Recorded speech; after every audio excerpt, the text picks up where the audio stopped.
Selamat pagi, saudara yang dikasih Tuhan. Kita berjumpa lagi dalam persekutuan doa pagi GKI Gading Indah.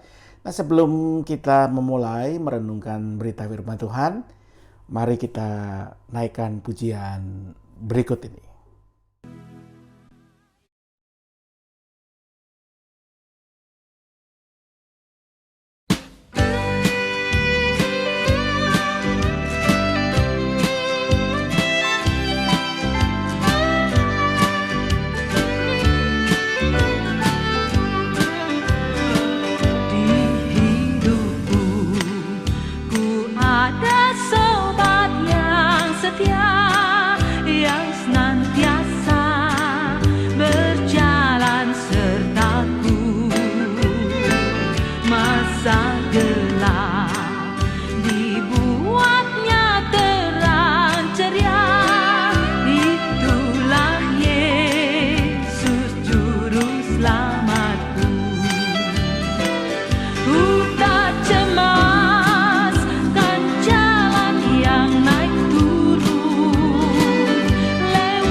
Saudara kasih Tuhan, pernahkah Anda dalam hidup memarahi seseorang, marah kepada seseorang? Pasti pernah ya, paling nggak sekali lah dalam hidup Anda pasti pernah marah kepada seseorang. Mungkin kepada anak Anda, pasangan hidup Anda, suami atau istri, tetangga, atau mungkin orang yang Anda nggak kenal di jalan. Sebaliknya, pernah tidak Anda dimarahi oleh seseorang? Sekali lagi, pasti paling tidak sekali lah Anda pernah mengalaminya. Entah dimarahi orang tua, guru, atasan, atau mungkin orang yang Anda nggak kenal tiba-tiba marah kepada Anda. Nah, tapi pernah tidak Anda dimarahi oleh lebih dari 5 atau 10 orang sekaligus. Mungkin jarang ya. Bayangkan kalau Anda dimarahi oleh ratusan atau ribuan bahkan puluhan ribu orang sekaligus. Barangkali belum pernah ada yang mengalaminya. Nah, itu yang baru-baru ini mungkin dirasakan oleh badan olahraga atau organisasi olahraga badminton sedunia atau WBF, World Badminton Federation, yang dimarahi oleh pengguna internet atau istilah kerennya, istilah yang biasa dipakai netizen Indonesia. Apa pasalnya? Anda tentu tahu apa yang baru-baru ini terjadi, yaitu ketika tim regu kontingen Indonesia yang hendak bertanding dalam turnamen All England di Inggris, itu mereka dinyatakan kalah WO. Bukan karena memang mereka dikalahkan, tetapi karena mereka harus menjalani karantina. Bukan karena mereka sendiri yang terkena COVID-19, tapi karena mereka ada di pesawat yang sama dengan seseorang yang terinfeksi COVID-19. Nah, itu rupanya peristiwa itu memancing kemarahan yang besar. Anda mungkin mengikuti beritanya, sehingga laman sosial media dari WBF itu dibombardir oleh netizen Indonesia. Begitu hebatnya bombardemen itu sampai laman dari WBF, tapi juga kemudian laman dari panitia penyelenggara All England terpaksa harus ditutup sementara. Dan itu yang terjadi, ya. Itu betapa luar biasanya netizen Indonesia. Bagaimana pendapat kita? Ya, mungkin ada di antara kita yang mengatakan, ya itu bagus, namanya nasionalisme, kita diperlakukan tidak adil. Tapi kemudian terjadi hal yang menurut saya agak kurang pantas. Yaitu ketika bukan cuma menyerang laman atau halaman sosial media WBF dan panitia All England, netizen Indonesia juga menyerang pemain-pemain asing lain yang bertanding atau pemain-pemain negara lain yang bertanding di All England tersebut. Sampai seorang anggota atau seorang pengurus Persatuan Bulu Tangkis seluruh Indonesia menghimbau netizen, berhentilah menyerang, mereka tidak ada mengkaitnya dengan hal ini. Nah, ternyata ini bukan pengalaman pertama. Netizen Indonesia rupanya sudah begitu terkenal keganasannya. Ya, beberapa waktu lalu Anda mungkin juga mengikuti perusahaan teknologi terkenal dunia, Microsoft, mengadakan sebuah survei dan hasilnya adalah bahwa pengguna internet Indonesia itu menduduki peringkat nomor 1 se-Asia Tenggara. Bukan untuk hal yang baik ternyata, tetapi untuk tingkat kesopanan yang paling jelek di dalam penggunaan internet. Artinya di seluruh negara Asia Tenggara, pengguna internet Indonesia, netizen Indonesia itulah yang paling tidak sopan. Paling sering menggunakan kata-kata yang tidak pantas, makian, menyerang orang lain, menyebarkan hoaks dan sebagainya. Apa yang kemudian terjadi? Banyak netizen tidak suka dengan hasil survei Microsoft ini, sehingga mereka membombardir lagi, menyerang laman sosial media dari Microsoft. Sehingga seorang netizen kemudian mengatakan, terbuktikan bahwa ternyata Microsoft benar bahwa pengguna internet Indonesia memang tidak sopan. Nah, saudara dikasih Tuhan, wajar kalau sekali waktu kita marah karena kita tidak suka atau kita melihat sesuatu yang tidak benar. Kita marah, kita menegur seseorang. Tetapi ketika kita dengan gampangnya marah, dengan cepatnya marah, dengan begitu mudahnya mengungkapkan kemarahan kita, maka kita mungkin harus hati-hati. Dan menariknya, Alkitab memberi sebuah peringatan yang penting. Saya akan bacakan dari surat Yakobus, pasalnya yang ke-1 ayat 19-20. Hai saudara-saudara yang kukasihi, ingatlah akan hal ini. Setiap orang hendaklah cepat mendengar, tetapi lambat untuk berkata-kata, dan juga lambat untuk marah. Sebab amarah manusia tidak mengerjakan kebenaran di hadapan Allah.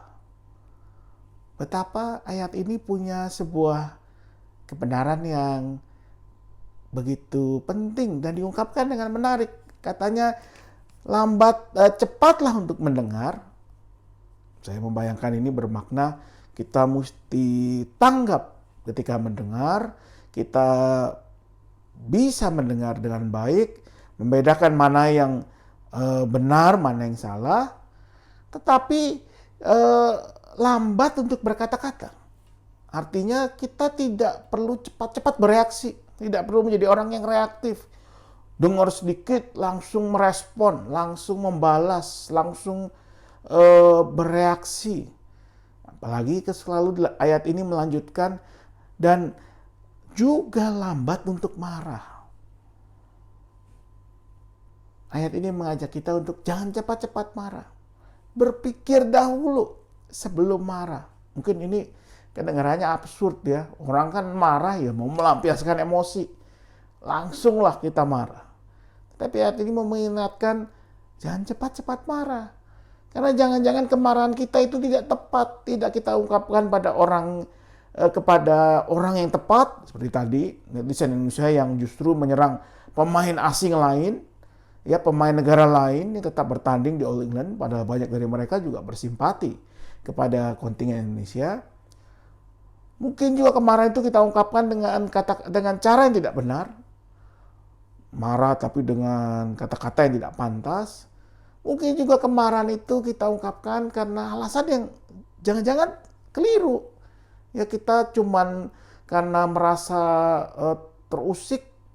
Padahal kalau dipikir-pikir barangkali kekesalan kita itu tidak beralasan atau tidak punya dasar yang solid, yang benar, yang jelas, yang masuk akal. Jadi betapa ayat ini memberikan sebuah kebijakan, hikmat yang penting.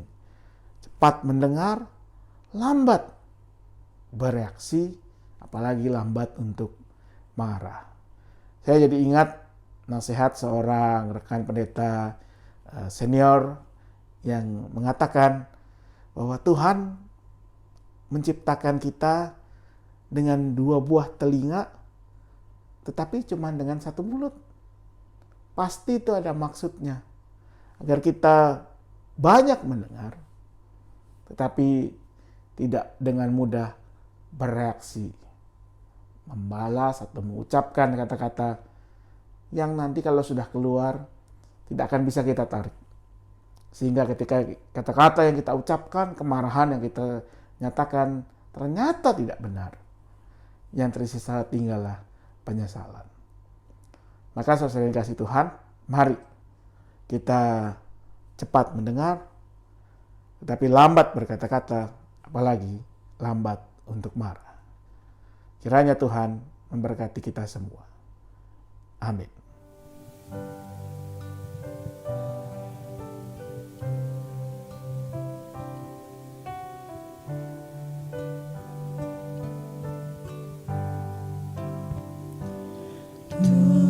Tuhanku, bila hati kawanku terluka oleh tingkah ujarku dan kehendakku jadi panduku, ampunilah.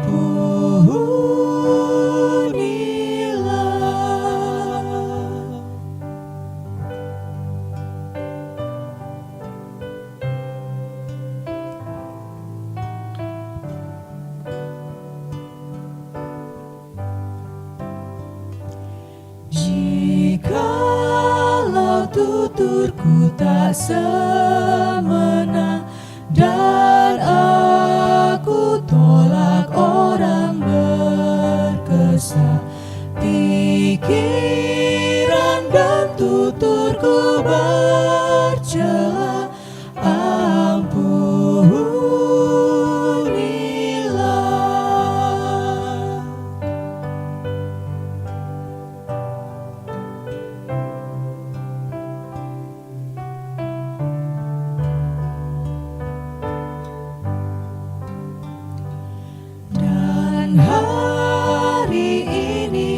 aku bersembah serta padamu Bapa berserah.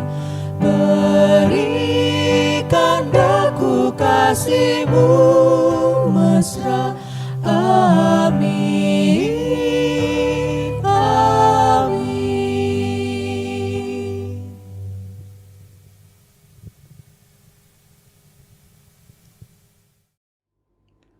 Mari kita berdoa. Ya Tuhan Allah yang Maha Baik, kami bersyukur bahwa kepada kami Tuhan memberikan begitu banyak kesempatan, begitu banyak pengalaman di mana kami merasakan kasih dan anugerah Tuhan. Karena itu biarlah setiap waktu yang Tuhan berikan menjadi waktu yang kami pergunakan juga untuk menjadi berkat bagi orang-orang di sekitar kami. Ajar kami untuk boleh menjadikan hidup kami hidup yang memuliakan Tuhan, termasuk ketika terjadi hal-hal yang tidak kami senangi, hal-hal yang mengusik kami, hal-hal yang membuat kami marah.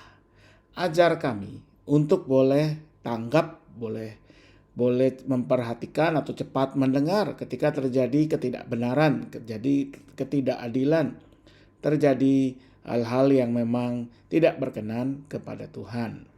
Tetapi biarlah kami juga menimbang dengan bijak setiap kata-kata yang hendak kami keluarkan, setiap tindakan yang hendak kami nyatakan sebagai wujud kemarahan kami, agar kemarahan tersebut tidak semata-mata merupakan pelampiasan emosi, tetapi boleh menjadi sesuatu yang berguna dan membangun kehidupan, baik kehidupan kami, tetapi terutama juga kehidupan orang-orang di sekitar kami. Kami berdoa untuk keluarga-keluarga yang tentunya dalam relasinya dalam antar anggota keluarga bisa terjadi kemarahan. Biarlah kemarahan yang terjadi tidak berdampak buruk, tapi sebaliknya boleh memperkuat relasi di antara anggota keluarga. Ajar untuk setiap orang mau belajar saling mendengarkan, bukan hanya menuntut didengarkan, saling mengampuni dan saling melayani.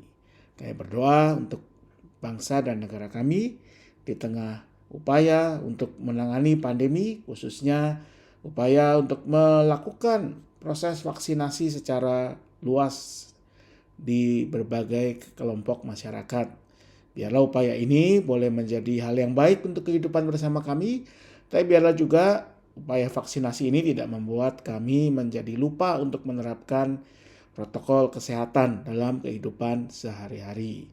Kayak berdoa untuk setiap orang, setiap keluarga yang terdampak oleh pandemi ini, baik secara ekonomi, dalam relasi antara anggota keluarga, untuk anak-anak kami yang harus belajar secara online dari rumah masing-masing dengan segala kesulitannya, termasuk juga kesulitan yang dihadapi oleh para guru dalam mempersiapkan materi pengajaran. Berkati dan sertai kuatkan mereka semua.